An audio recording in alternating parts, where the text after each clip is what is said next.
समझ गए question? Question क्या कह रहा है? m टाइम्स mth टर्म, है ना, फिर is equal to n times nth term.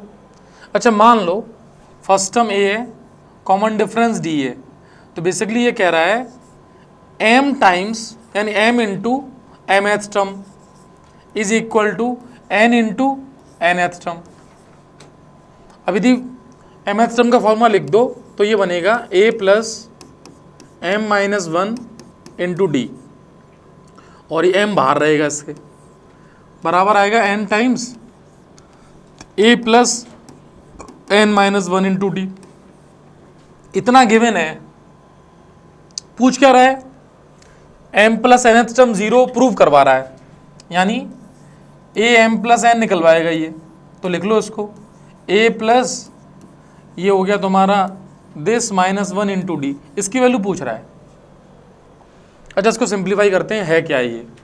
तो देखो m का इंटू किया m a, m का इंटू यहाँ पे भी होगा m m minus 1 into D is equal to n a plus n n minus 1 into d. एक तरफ ले आओ m a minus n a plus m m minus 1 और माइनस टाइम्स n माइनस 1 और इसके ब्रैकेट के बाहर d इज इक्वल टू 0। कुछ नहीं किया है, उसी इक्वेशन को लिखा है। कैलकुलेशन हल्की सी है, यहाँ पे a कॉमन हो जाएगा, m माइनस n बचेगा। इसमें सिंप्लीफाई करके देखते हैं तो m square minus m minus n square plus n into D is equal to 0। फिर देखो अब ये m स्क्वायर और n स्क्वायर को पास में लिख लूँ मैं, तो ये m square minus n square ऐसे हो जाएंगे, और माइनस कॉमन लेके इसको लिखूंगा मैं m माइनस n, और ये होल ब्रैकेट में फिर बाहर d है, ऐसा है। ऐसा लिखने से क्या हुआ, इसके फैक्टर करो तो m माइनस n इंटू ए प्लस, देखो ये बन जाएगा m minus n m plus n, और माइनस में m माइनस n, फिर एक ब्रैकेट है d बराबर 0। देखो एक टर्म पूरा तो ये टर्म है, एक टर्म, और एक टर्म पूरा ये, दो ही टर्म है, दोनों में कुछ कॉमन हो रहा है? पूरे से बाहर निकल के आ जाए, बताओ।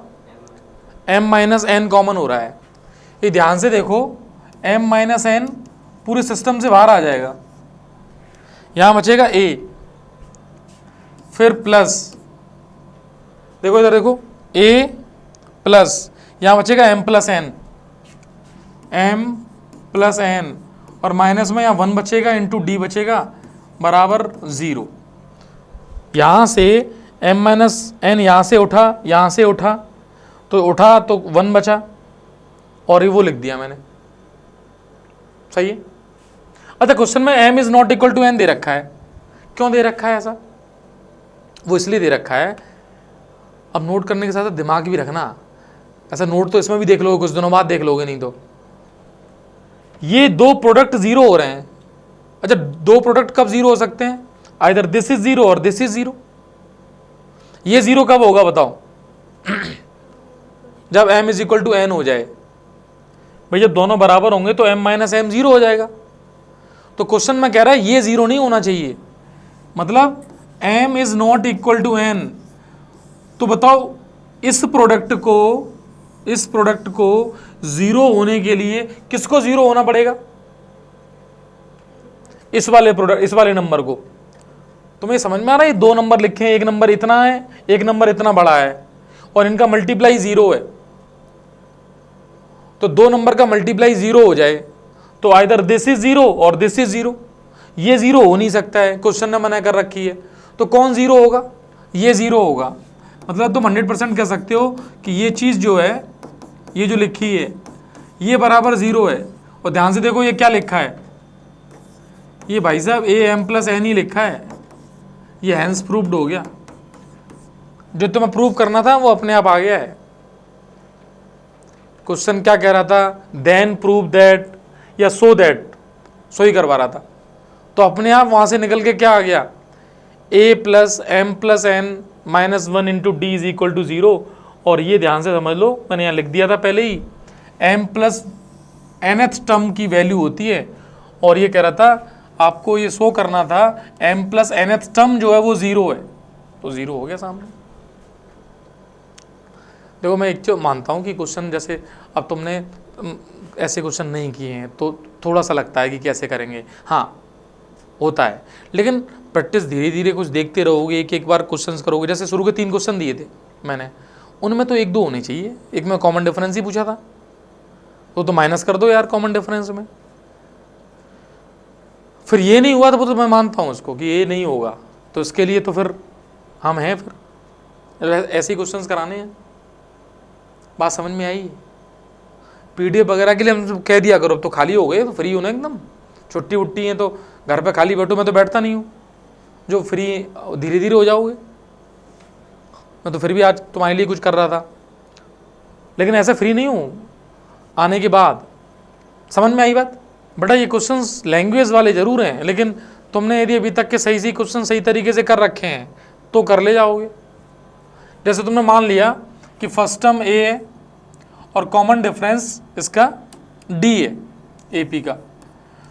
इधर देखा करो, तो क्वेश्चन क्या कह रहा है, अकॉर्डिंग टू क्वेश्चन जो बात है वो पहले लिख लिया करो भाई, कि ये कह रहा है सर पीएथ टर्म जो है वो क्यू है, अच्छी बात है। अब इधर देखना एक बार, तो पीएथ टर्म मतलब a plus P minus 1 into D is equal to q है। फिर क्या कह रहा है, क्यूएथ टर्म पी है, मतलब ए क्यू, क्यूएथ टर्म ये पी दे रखा है, तो इसके लिए लिखेंगे a plus Q minus 1 into D is equal to p. बेटा अभी तक हमने सारे क्वेश्चन ऐसे ही किए थे, 5th टर्म इतना है, 13 टर्म इतना है, ये वाला टर्म बताओ, तो ए और डी निकालेंगे यहाँ से, माइनस कर दो बस। ये पी क्यू को टर्म में आती है, हवा खराब हो जाती है। जैसे ही माइनस करोगे तो ये माइनस हो जाएगा, तो देखो p माइनस 1 डी में से माइनस होगा q माइनस 1 इंटू डी, और सामने आएगा q माइनस पी। ध्यान से समझ लेना और देखते रहा करो इधर समझते समय। अब d कॉमन ले लो, तो p minus 1 minus Q plus 1, ये कैलकुलेशन देखना, ये गड़बड़ कर दोगे नहीं तो ये माइनस अंदर जाएगा तो प्लस हो जाएगा, is equal to Q minus P, 1 से 1 कैंसिल होगा, तो p minus Q into D is equal to Q minus P. तो d की वैल्यू आएगी q minus P upon p minus Q. अब बेटा ऊपर से माइनस कॉमन ले लो या नीचे से कॉमन ले लो, वो एक ही बात है, इसकी वैल्यू आ जाएगी -1, ये सेम नंबर है, कट जाएगा, -1 आ गई, तो d आ गया -1।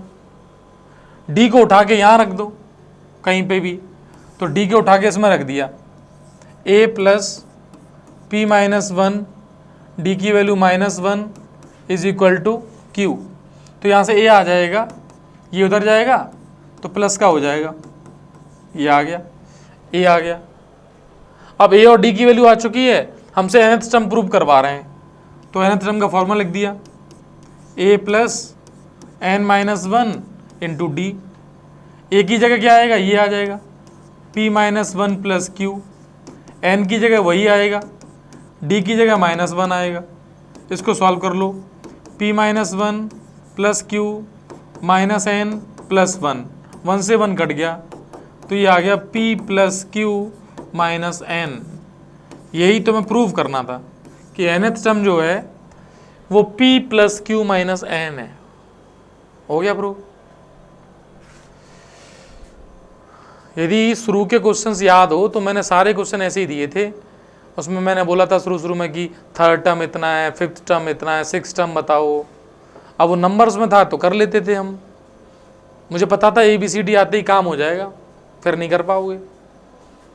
तो उसका रीज़न ये है कि लैंग्वेज वाले क्वेश्चन हम पढ़ते नहीं हैं। कुछ अलग से था क्या इसमें, देख लो, A निकाला है, D निकाला है, और A और D निकाल के उसमें रख दिया गया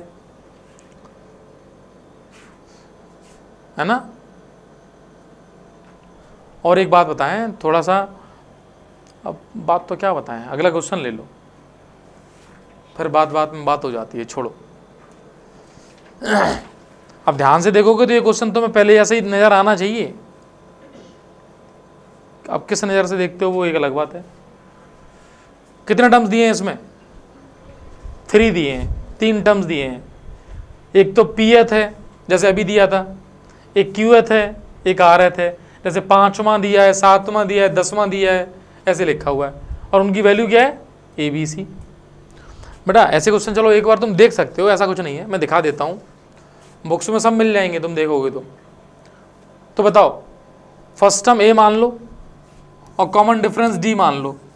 तो पहली इक्वेशन है कि पी एथ टर्म, अच्छा अब यहाँ पे थोड़ा सा एक काम करो, उसने खुद ए दे रखा है छोटा ए, तो कैपिटल ए मान लेना, नहीं तो कन्फ्यूजन हो जाएगा, और इसको कैपिटल डी मान लो, कैपिटल ए कैपिटल डी। यानी हमने काम किया, फर्स्ट टर्म को कैपिटल ए और कॉमन डिफरेंस को कैपिटल डी मान लिया। तो क्वेश्चन क्या कह रहा है? पी एथ टर्म कितना है बोलो, देखो ए है। क्यू एथ टर्म कितना है? बोल ही नहीं रहे हो, क्यों? क्यू एथ टर्म कितना है? बी है, रेस्पेक्टिवली मतलब समझते हो। आर एथ टर्म कितना है? सी है। तो बताओ पी एथ टर्म कैसे लिखोगे? A plus P minus 1 into D. Q th term कैसे लिखोगे? A plus Q minus 1 into D. R th term कैसे लिखोगे? A plus R minus 1 into D. ये 3 इक्वेशन तुम्हें दी गई हैं जो बोर्ड पे लिख दी हैं। पिछले क्वेश्चन में भी कुछ ऐसा ही था भाई साहब, इसमें फिर लिखा हुआ है। अब इधर सुनो, ये तुम्हें प्रूव करना है, बोर्ड पे देखो, P इंटू बी माइनस सी। अच्छा B माइनस सी कैसे निकालोगे? इसमें से इसको माइनस करके, तो P इंटू बी माइनस सी हो जाएगा। फिर C माइनस ए करना है, फिर A माइनस बी करना है। तो तुम एक काम करो, पता है अब तुम्हें कुछ नहीं करना, क्वेश्चन को देखते हुए जैसे B माइनस सी पहले कर लो, तो B माइनस सी की वैल्यू बताओ कितनी आएगी? इसको माइनस करोगे तो A से A कट जाएगा, बोर्ड पे देख लेना, वो वैल्यू आएगी, मैं डायरेक्ट लिख दूं, ये आएगी Q minus R into D. देख लो, जब इसको इसमें से माइनस करोगे तो A से A कटेगा और यहाँ पे 1 से 1 कट जाएगा, Q माइनस आर और D बाहर आ जाएगा, A से A कट चुका होगा। अब बताना मुझे C माइनस ए कितना आएगा? C माइनस ए, तो C में से A को माइनस करो तो R माइनस पी आएगा, ये R minus P times D आ जाएगा। फिर निकालो A माइनस बी कितना आएगा? A माइनस बी, तो P माइनस क्यू आएगा, ये P minus Q into D आएगा। अब देखना, इस इक्वेशन को फर्स्ट डाल दो, इसको सेकंड डालो, इसको थर्ड डालो। अब देखो मुझे इसमें इंटू करना है P से, इसमें इंटू करना है Q से, इसमें इंटू करना है R से। अब क्वेश्चन में जब भी इक्वेशन दी जाती है तो ऐसा तो नहीं होगा कि एक तरफ इंटू करो, तो इस पूरी इक्वेशन में तुम्हें P से इंटू करना है, तो इधर भी करना है इधर भी करना है। ऐसे इसमें किससे करना है? Q से, इधर भी, इसमें R से, इधर भी, फिर जोड़ देना है इनको। जैसे ही ऐड करोगे ना, इधर अपना क्वेश्चन बनेगा, सामने आंसर आ जाएगा। अब वो क्या आएगा वो देखेंगे। तो फर्स्ट इक्वेशन में मल्टीप्लाई किससे? P से। ये क्वेश्चन कह रहा है P से इंटू करेंगे, तो बोलो P से इंटू करके क्या बनेगा? P इंटू बोलो B minus C is equal to P into ही आ जाएगा, तो यहां मैं लिख दूंगा P D। भाई इक्वेशन में इंटू दोनों तरफ करेंगे ना, तो सामने हो जाएगा P ब्रैकेट में Q माइनस आर और इंटू में D। तो पहली इक्वेशन में P से इंटू कर दिया, दूसरी में किससे करना है? Q से, तो दूसरी इक्वेशन में Q से इंटू कर दो, तो Q C minus A is equal to Q R minus P into D. तीसरी इक्वेशन में R से इंटू कर दो, R A minus B is equal to R P minus Q into D. अब इनको जो ऐड करेंगे तो ऐड करते ही क्वेश्चन बन जाएगा अपना, और सामने उनको ऐड कर देंगे। तो ये बताओ, यदि मैं तीनों इक्वेशन को ऐड करूं तो P B minus C plus Q C minus A plus R A minus B is equal to, इन तीनों को ऐड करना है। बोलो तीनों में क्या कॉमन है? D, तो तीनों से D तो बाहर ले लो, ब्रैकेट लगा लो, या अंदर इंटू करो, PQ माइनस PR ऐड कर रहे हो, ध्यान देना, तो प्लस आएगा, Q R minus P Q, फिर ऐड कर रहे हो P R minus Q R, ध्यान से देखो, क्यू आर से क्यू आर कटेगा, पी आर से पी आर, पी क्यू से पी क्यू, तो डी इंटू जीरो बराबर क्या हो गया, जीरो होना भी था, जीरो ही प्रूव करवाना था, कह रहा था प्रूव करो ये जीरो है, तो ये जीरो प्रूव हो गया। बात समझ में आई? देखो ऑब्जेक्टिव क्वेश्चंस में बेटा ये क्वेश्चन बहुत ईजी हैं, मैं और तरीके से बता दूंगा, लेकिन सब्जेक्टिव में जब आएगा ना और इस एपी को समझना है तो ये बता दो इसमें ऐसा क्या काम किया है मैंने जो तुम्हें समझ में नहीं आया है। पहले पी एथ टर्म लिखा, क्यू एथ लिखा, आर एथ लिखा, फिर जैसा क्वेश्चन कर रहा था वैसा मल्टीप्लाई किया, फिर ऐड कर दिया। देखो एक दो बार ऐसे क्वेश्चन के सॉल्यूशन देखोगे, नोट करोगे, घर पे जाके इसके नोट्स बनाओगे, फिर होने लगेंगे। और मैंने तो एक एक क्वेश्चन उठाया है नोट्स में से, एक एक सिंगल, ऐसे 3-3 क्वेश्चन है,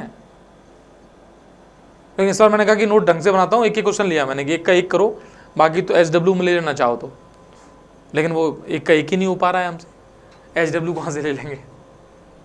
क्या है कृष्णा, नोट किए? अब number of terms in AP वो आगे बात करते हैं, पहले ये नोट कर लो।